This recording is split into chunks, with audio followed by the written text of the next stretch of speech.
Tantor Audio, a division of Recorded Books, presents And Then There Was You, Too, by Tay Mo'nae, narrated by Jair Bush and Winston James. Brycen. My eyes widened as soon as the gun went off. Time froze and everything moved in slow motion.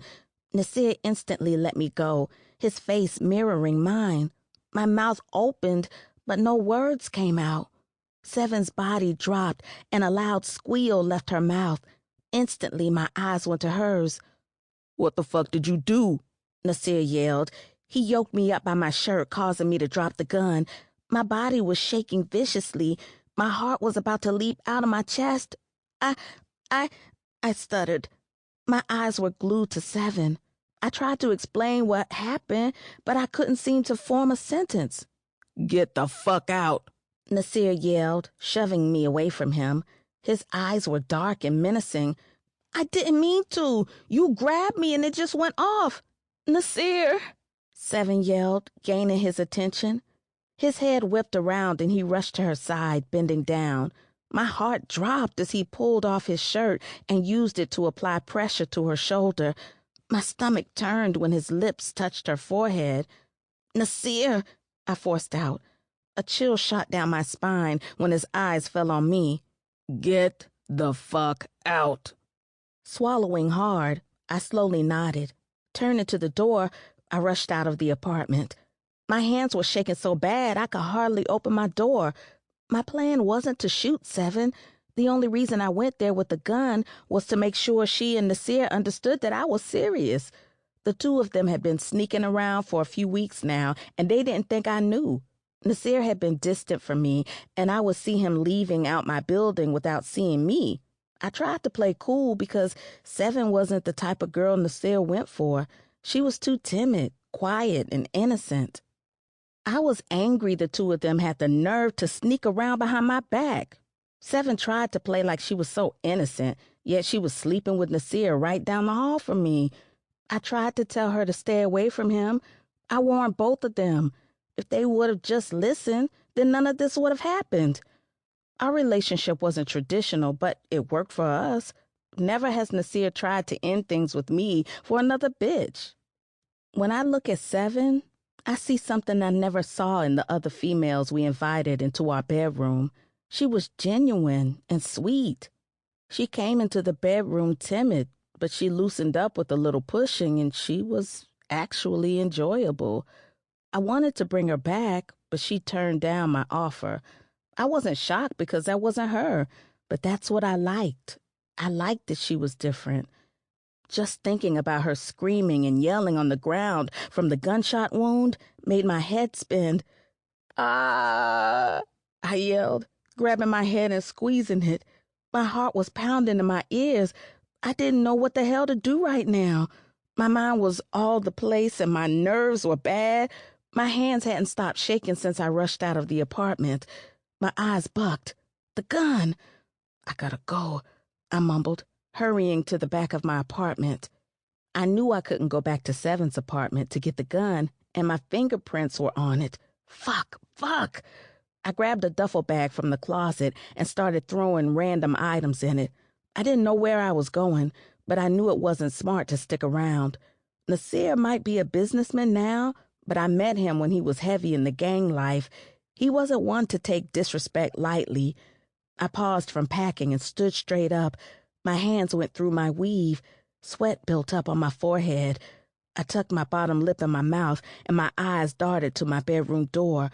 I could hear the faint sign of sirens approaching the apartment buildings. Shit! I quickly snapped out of my trance and continued to pack. I would lay low for a while. I knew Nasir was pissed right now, but hopefully, after a little time, he would hear me out and understand all this could have been avoided if he and Sevyn wouldn't have betrayed me. Brycen. You didn't know she aborted your child after she dumped you?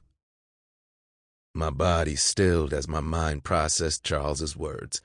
I blinked a couple of times, sure that I had heard him wrong. I knew Linnea, and there was no way she would get rid of my child, our child without speaking with me first. She wasn't built like that even back then. My stomach turned as a satisfied smirk appeared on Charles's face. My fist clenched. My tongue ran over my top teeth as I rolled my shoulders, standing straighter. "Repeat that?" I finally managed to force out. He crossed his arms and squinted his eyes at me. "Look, Brycen." My frown deepened. I could hear the distaste in his voice. He was giving me his lawyer voice. "My daughter likes you for whatever reason. I get it.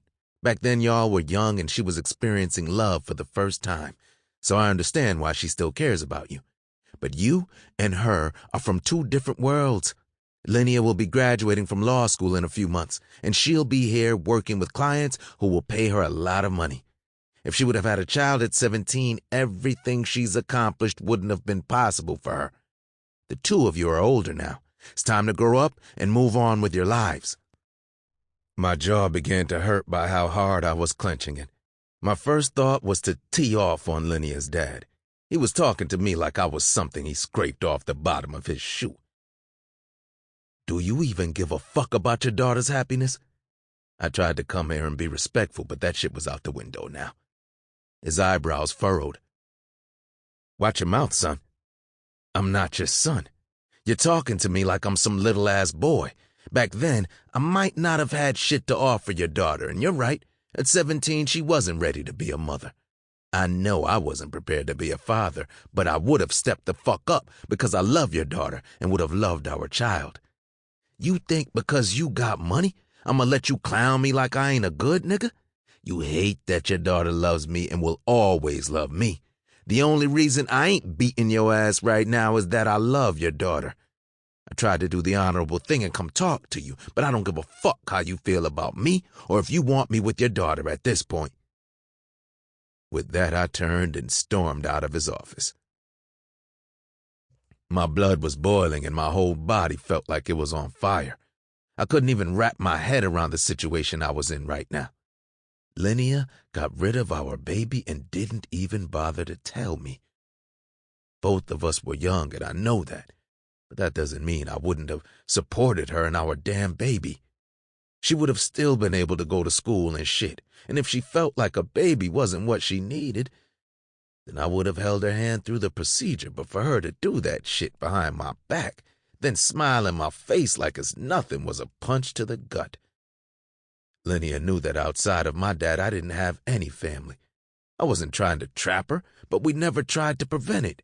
Condoms became a thing of the past to us quickly, and she never complained, so I didn't say anything. If Linnea would have had my baby, I would have made sure both of them were good. I wasn't moving right back then, but I would have surely gotten my shit together quicker for my family. I was trying to understand why Linnea didn't talk to me about her pregnancy. I was also wondering, did she plan this when she broke up with me? Closing my eyes, I tried to think back to around the time she broke up with me. I tried to remember if I saw any differences in her. I don't remember her gaining weight or being sick. Nothing about her behavior back then was different than normal. A lump formed in my throat. I had to force a slow breath out of my mouth. It felt like someone had stabbed my heart with a shard of ice and twisted it. When I got to my car, I gripped my door handle and allowed my head to drop. Just when I thought the two of us were getting back on track, we get kicked back 100 feet back. My knuckles collided with Linnea's door with an extreme amount of force behind it. I tried to calm myself down on the drive here, but it seemed like my anger only grew the longer I had to think about everything. It didn't help that Kendra was blowing my phone up on the way here either. Seeing her name only irritated me even more for some reason. The door was snatched open and Linnea stood in front of me scowling. "Bryce, why the hell are you pounding on my door like that?" My eyes went over her body. She was in some small cloth shorts and a tank top. She wasn't wearing a bra, and I noticed her nipples poking directly at me. If I were here under any other circumstances, I would have snatched her up and took her against the wall. But I couldn't even react to her like that right now. My eyes zeroed in on her stomach, causing mine to boil. I ignored her and stormed into the house, not bothering to wait for an invitation. "Brycen, what's wrong?" I heard the door shut behind me, prompting me to whip around and glare at her. "You had an abortion?" Her eyes grew to the size of golf balls and her mouth dropped. She wrapped her arms around her stomach and her eyes darted to the side for a second before looking at me. She cleared her throat and stared at me with a puzzled look. "Who told you that?" "You didn't." "Brycen, yes or no, Linnea? Did you or did you not abort my fucking child?" With each word, I stepped closer to her, causing her to step back. I wasn't going to hit her. I would never put my hand on a woman, especially not Linnea. Her eyes grew glossy, but that shit wasn't fazing me at the moment. "Yes," she finally admitted lowly. I stopped and my chest clenched. I inhaled a deep breath and closed my eyes, releasing it out my mouth. I bit down on my bottom lip roughly as my eyes crept open. "Were you ever going to tell me?" She stood there silently, looking like a lost child. My body grew hotter. "I didn't have a choice, Brycen. I found out right after we broke up. I was a little over a month. I panicked, but I planned on keeping the baby and telling you. My dad, however, wouldn't hear of it. I was 17 and broke without my parents' money. I couldn't support a kid, so when my dad told me to get rid of it, I did. I didn't want to, but it made sense at the time. I was young and scared. I was about to go to college and I'm sorry." Her rant meant nothing to me. All I heard was excuses. "It didn't occur to you to speak to me about that shit, Linnea? You didn't make that baby by yourself. I would have taken care of y'all." My voice boomed off her walls. Linnea jumped and her tears finally began to fall. "Brycen, you had so much going on back then. You were emotionally unavailable, too. It took forever for you to finally open up to me, and there were times I still felt like you were holding back. I thought me getting rid of the baby was the best for both of us. I get it. You think a baby would fill the void of not having your parents, but it wouldn't, Brycen. A baby wasn't what either of us needed."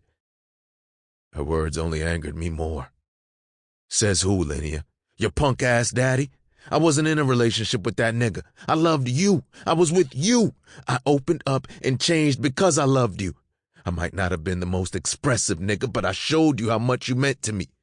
I did whatever the hell I needed to make sure we could be together. My dad wasn't shit, and it was hard for me to trust people, but you were different. I shared shit with you that I never told anyone. I was vulnerable around you because I thought me and you were solid like that. You know how much a baby would have meant to me. I often expressed how I couldn't wait to have my own family and do things differently. And for you to use that against me shows you really don't give a fuck about me." I stepped back from her. "Brycen, I didn't mean that as an insult. I was just saying a baby wasn't what we needed at the time." She attempted to grab me, but I stepped back out of her reach. "I'm done. I can't keep doing this shit with you." I shook my head. Panic filled her face. What does that mean?" "I'm walking off this damn roller coaster with you. If I keep this shit up, I'ma end up fucking myself every time, and I'm cool on that shit. I got a good girl at home that I was willing to give up for you, but you can't even stand up to your damn daddy for our relationship." Huh. I released a resentful chuckle. "That was then, Brycen. Things are different now." "Nah." I shook my head. My eyes lowered. I could feel my heart growing colder the longer I stared at Linnea. "Stay away from me. Real shit. Looking at you turns my fucking stomach. We done." I went to step around to her, walk out the door. "Brycen, wait." She grabbed me, but I snatched away from her so hard that she stumbled back. I looked over my shoulder and glared at her before continuing out the door. Her cries grew louder, but I ignored them and shut the door behind me.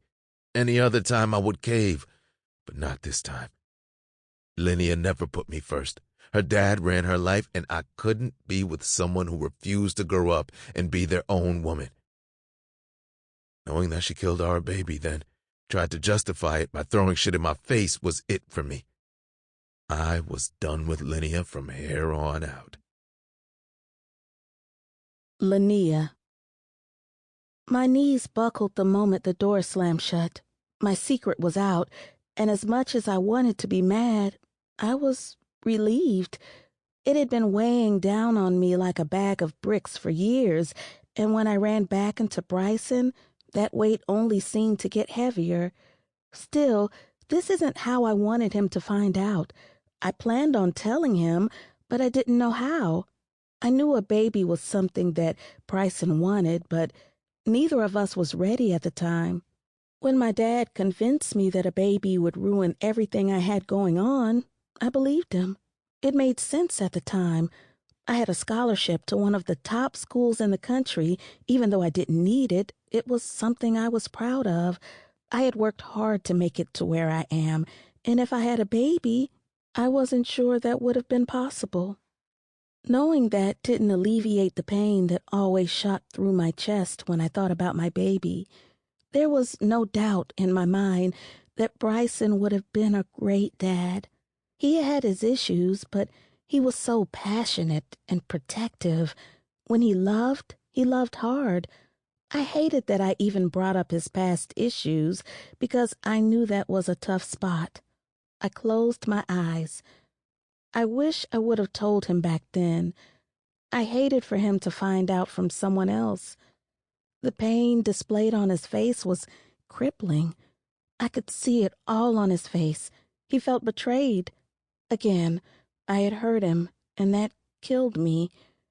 Brycen had been through so much, all alone, too. He didn't deserve any more hurt.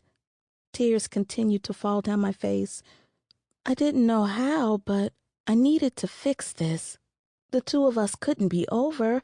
I had just got him back. There was no way I could let him go again. I sniffed some, trying to kill my tears. A sinking feeling filled my stomach. Guilt filled my chest, clutching my heart and squeezing it tightly. My phone vibrated on my coffee table, momentarily knocking me out of my sorrow. My eyes traveled across the room to the living room. My feet were planted to the ground. The phone stopped vibrating, but instantly went back off. Slowly, I made my way over to it. It felt like weights were tied to my feet with every step I took. I saw it was Sevyn. I was tempted to ignore it, but I answered. First, sniffing back tears, I spoke. "Hey, Sevyn, can I call you back?" Linnea. My eyes squinted. "Nasir? Why do you have Sevyn's phone?" Something in his voice made me uneasy. You need to get to the hospital. My stomach dropped. "Why? What happened? Where's Sevyn?" The line grew quiet for a moment. He was breathing roughly. His silence had me on edge. I gripped my phone tighter, feeling my stomach churn. Just as I was about to speak again, Nasir finally put me out of my misery. She was shot. I couldn't get to the hospital fast enough. The minute the words left Nasir's mouth, everything I was dealing with was pushed to the back of my mind. My chest instantly grew heavy, and fear shot through me. I could barely see the road the way tears kept rushing to my eyes. It was shocking that I didn't get pulled over. Sevyn didn't bother anybody. She stayed to herself and behind the scenes. Who the hell would shoot her? I rushed into the sliding doors of the emergency room. My heart was racing along with my mind. I didn't know what the hell I was about to walk into. My eyes darted around the lobby, and when they landed on Nasir, I rushed in that direction. He was leaned over with his head in his hands. His shoulders were slumped over. "Nasir!" I yelled as I approached him. His head shot up, and I was caught off guard for a second. His eyes were red as if he had been crying. "What happened?" He clenched his jaw and lowered his eyes. He didn't respond right away, only causing my anxiousness to grow. Nasir, what happened to my sister? My head was throbbing due to all the crying I had been doing this past hour. I hurried and got dressed when I got off the phone with Nasir. My emotions were already high from Brycen, and now I had to worry about Sevyn. Nasir's eyes met mine, and a slight shiver shot down my spine. His eyes were dark and cold. His face was stilled. Some jealous bitch shit.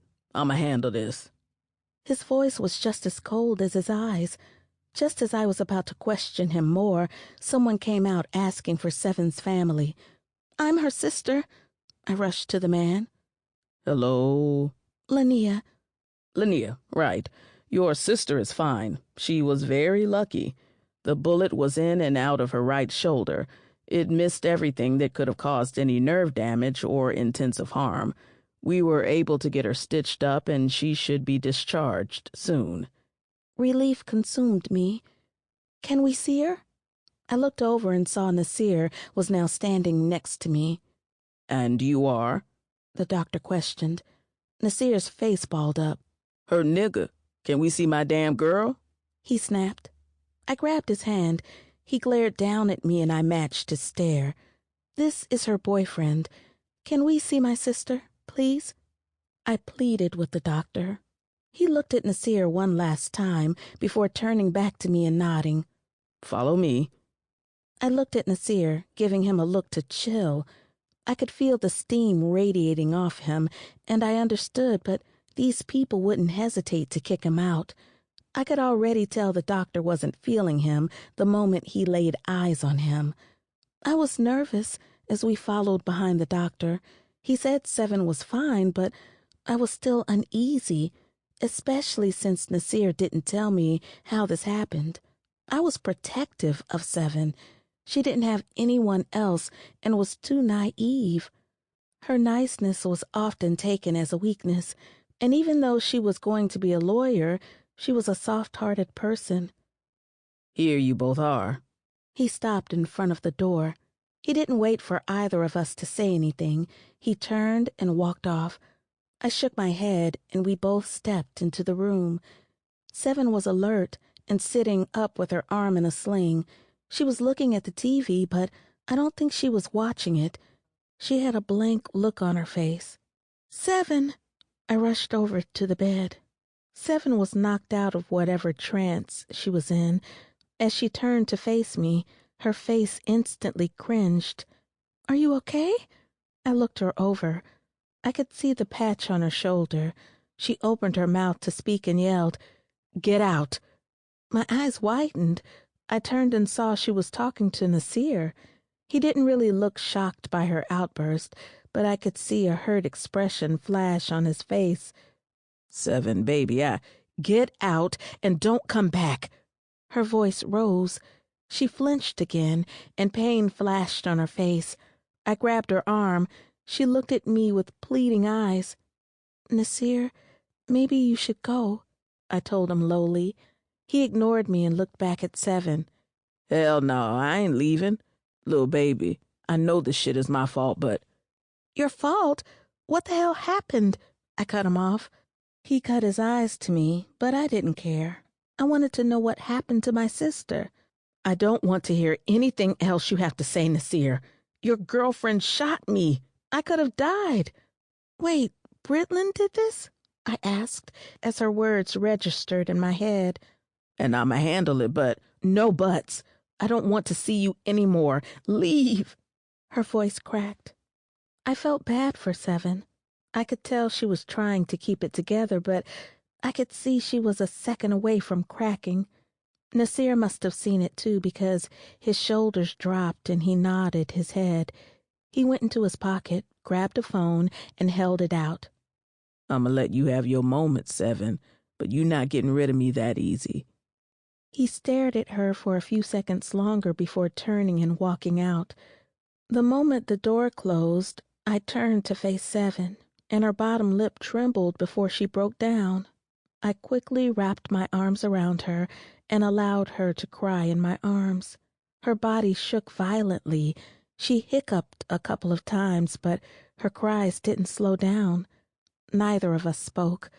The room was tense, and I hated hearing Sevyn's cries. You could tell that she had been holding this in for a minute. "I'm pregnant," she blurted out. The room grew quiet again. I stared at her with my head tilted to the side, knowing that I had to have heard wrong. "Wait, what?" I pulled her away to look at her, causing her to groan. "Oh, shit, sorry, but I thought you said you were pregnant."